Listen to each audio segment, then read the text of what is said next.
Hello everyone. Today we are diving into an exciting LeetCode problem called substring with concatenation of all words. This problem is not just about solving a puzzle, it's about sharpening your understanding of the sliding window technique and learn how to use it to craft efficient solutions. So let's get started. Imagine you have an array of strings, all of the same length. Now think of all the possible arrangements of these strings, also known as permutations. Our task is to find these permutations as substrings in a given string S. Whenever we find such a match, we will note the starting index of the substring and save it in a result list.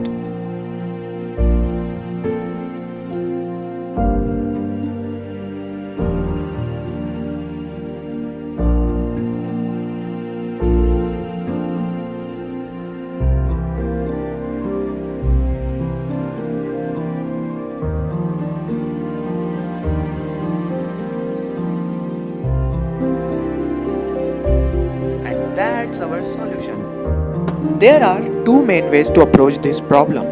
First is brute force, where we can generate all permutations of the array and check each one against the string. But here's the catch.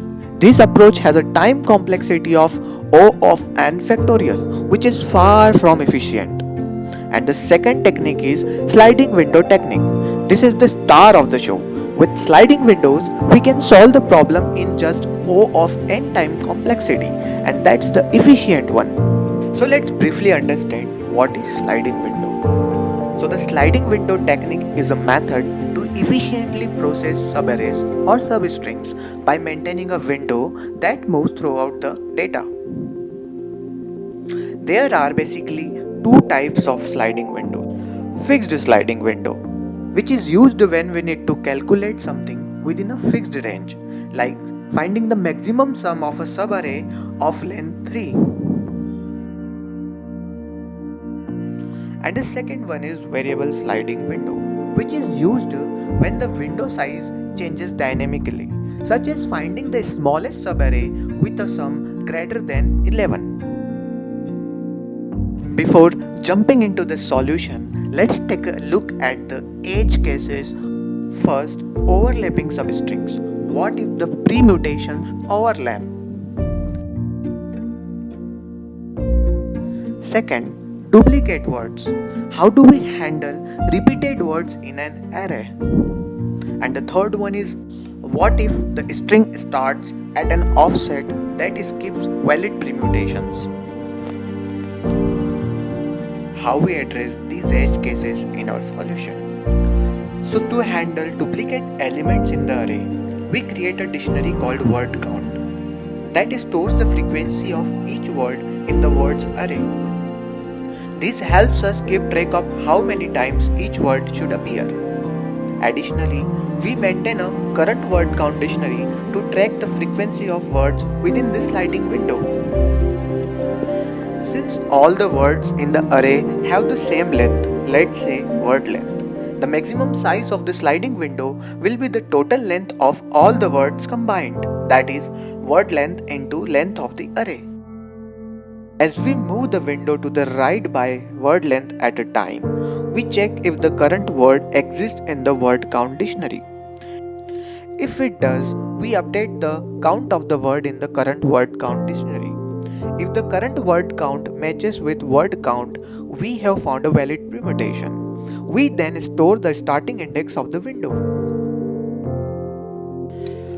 To handle offsets, cases where valid permutations might start at different positions due to varying alignments, we iterate through the string with a loop that shifts the starting position of the window by one character at a time, up to the word length. This ensures all possible alignments are checked for valid permutations.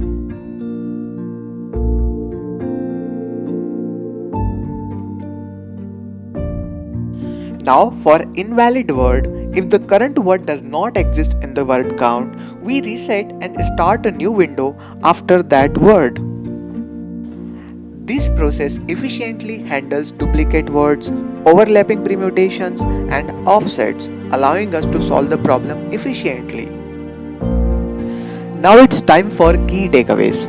Use sliding windows for efficiency when working with fixed size patterns. Always consider edge cases like overlapping substrings, duplicate elements, and alignment offsets. And last, understand the power of dictionaries for frequency tracking in such problems. That's it for today's problem. Remember, every problem has multiple solutions, and thinking creatively can lead to the next most efficient one.